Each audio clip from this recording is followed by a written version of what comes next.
just a few hours to go for that big final. It is arguably one of the biggest games in the sporting arena, second only to a FIFA World Cup final. Even though this is a continental championship, but remember, Europe has the superstar players, arguably the best teams on the planet. So right after the FIFA World Cup, if you have to look at the importance and the grandness of a trophy, then it'll have to be the Euro. And that's the final that's coming your way at 12:30 midnight, which is Indian Standard Time. So as I mentioned, not too long to go for that big final. And we'll be building up for the next 1 hour or so. We will be joined by two football analysts in Terry Phelan and Mark Seagraves. For football fans, these two need no introduction. Terry Phelan, of course, a back defender who has played for big clubs like Chelsea and Manchester City, and Mark Seagraves, also an English defender, professional footballer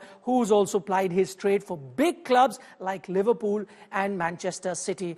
Thanks so much for joining us, gentlemen, as we build towards that big final. It's Spain versus England, and just to set the record straight, let me get your predictions right at the start. I'll start with you, Terry, on this one. Tell us, who are you picking on this particular encounter and why?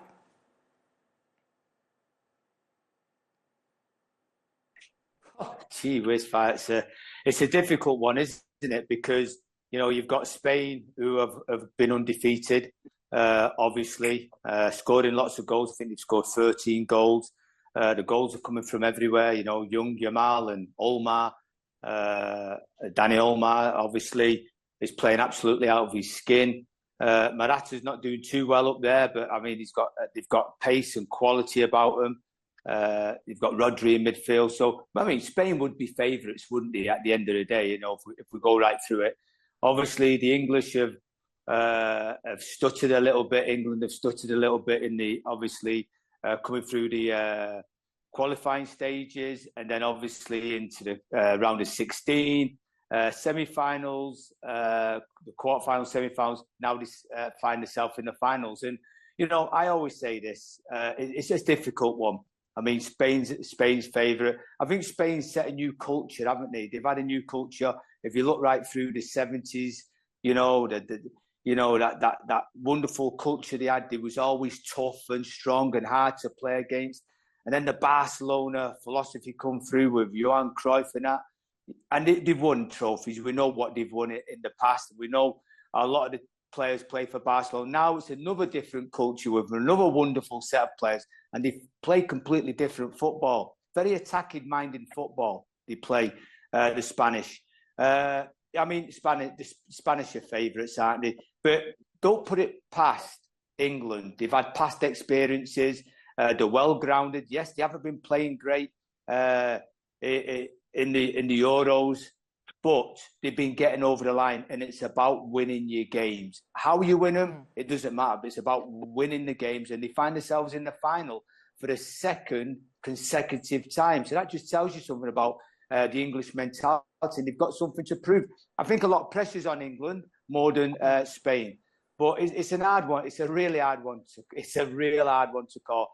My heart says England, my head says Spain. Okay, as Terry there summing up, there's no easy answer on this one. Two teams that are playing contrasting football. Mark Seagraves is also with us. Mark, Terry there spoke about the previous final that England played. It's their back-to-back Euro final. But that one, I remember, was a cagey affair. Italy versus England. Both defensive mindset that we saw from both teams eventually goes into the penalty shootout. This time around, it's a clash of philosophy. England using their power and speed. Spain, on the other hand, using their, finesse skills as well as possession football. This time, you can't really think of it as being a cagey affair. You're going to see a few goals. I'm going to ask you the same questions. Make your pick. Do you know what? I look at tournaments and I look at teams, and Spain have been absolutely scintillating. They haven't yet had a bad game, if you like. Whereas England have struggled. They've been behind on most occasions and got back into the game, whether it's in the 90th minute, the 95th minute, whatever it is. At some point, Spain are going to play badly, and England are going to play well. I look at both sets of teams and squads, and I think they're both matched in terms of quality that they have. So I think it's in England's hands. They've had the experience of being in the last final and losing. They've had the experience of being in a World Cup final, semi-final, and losing. So maybe this is third or fourth time lucky for Gareth Southgate and the players. That's an interesting one, Mark, there, talking about the skills and the kind of discipline that the Spanish team have shown. But interesting disclaimer there, they are due a bad day. Will today be the bad day? I'm sure English fans would be hoping for that. Terry, to you on this one, we just saw the bookmakers' prediction, very different to what I've been reading online in terms of what the football pundits are picking. So I'm going to ask the two pundits that join us on the broadcast. I'm starting with you, Terry, on this one. Bit surprised that the bookmakers are giving England that edge in the final, despite Spain playing the more attractive and dominant football in the tournament.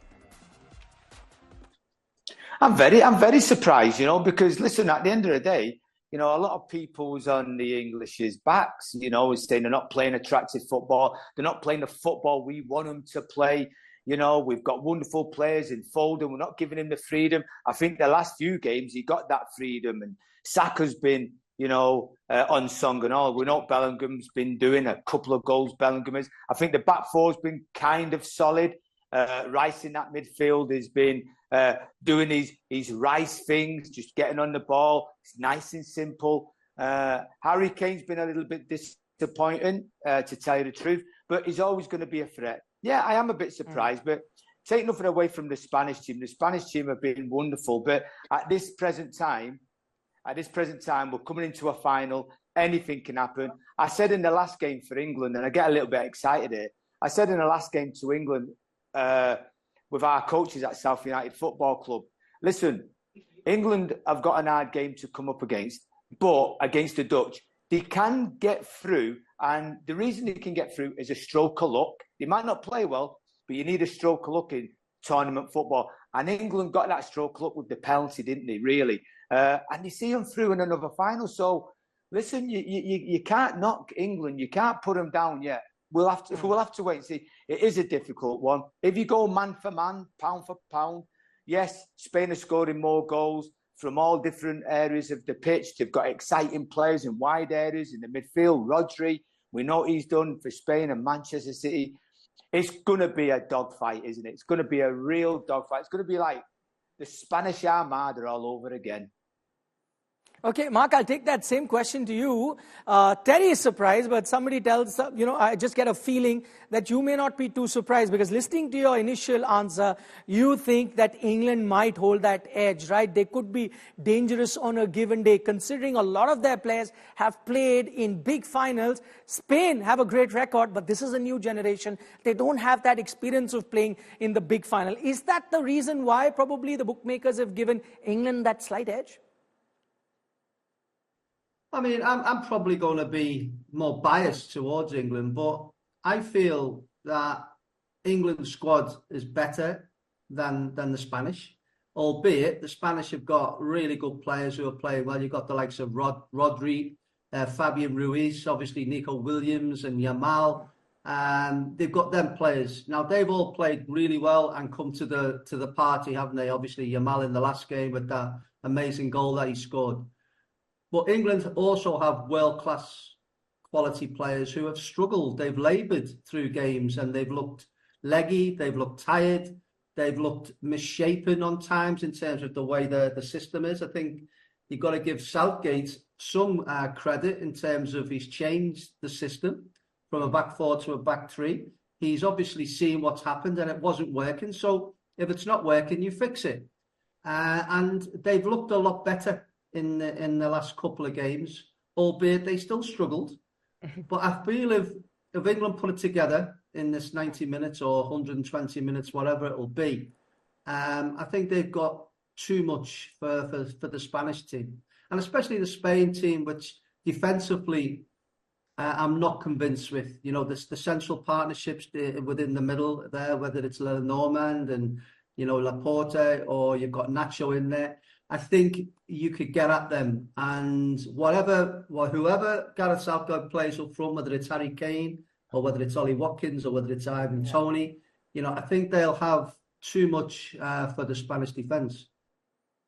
Right, interesting, Mark, you're talking about defensive frailties of the Spanish team. Let's not forget Dani Carvajal, who missed out on the semi-final. Arguably, the best right back in the world is going to be returning for the final. He missed out because of a suspension. Now he's available for the final. You expect the Spanish team to be playing him. On the other side, Mark was talking about this new formation, 3 at the back that Gareth Southgate has been going with. Who knows, maybe for the final, looking at the Spanish team and their attacking prowess, they may still go back to that back 4. But it's going to be a tactical battle too.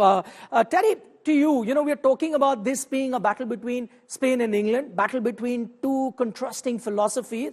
Many are also saying this could be a battle between 2 leagues. So is Spain versus England in Euro also a contest to decide which is the best league in the world? Because many are also labeling it as English Premier League versus La Liga. No, I don't. I don't agree with that. This is we can't agree with that because if you look at the EPL, there's a lot of foreign players in the EPL now, as well as Spain. But let's talk about it's the countries, isn't it? And Harry Kane plays in Germany. Majority of the English players are playing in England, which is healthy. And it's good, and they're playing at the top clubs, and that's only a good thing. Same as the Spanish guys, but you look at Bellingham. Bellingham's playing in Spain. What has he done for Real Madrid at this present time? He's won the Champions League. He's won La Liga. He's taken the place by storm. Could it be his day at the weekend?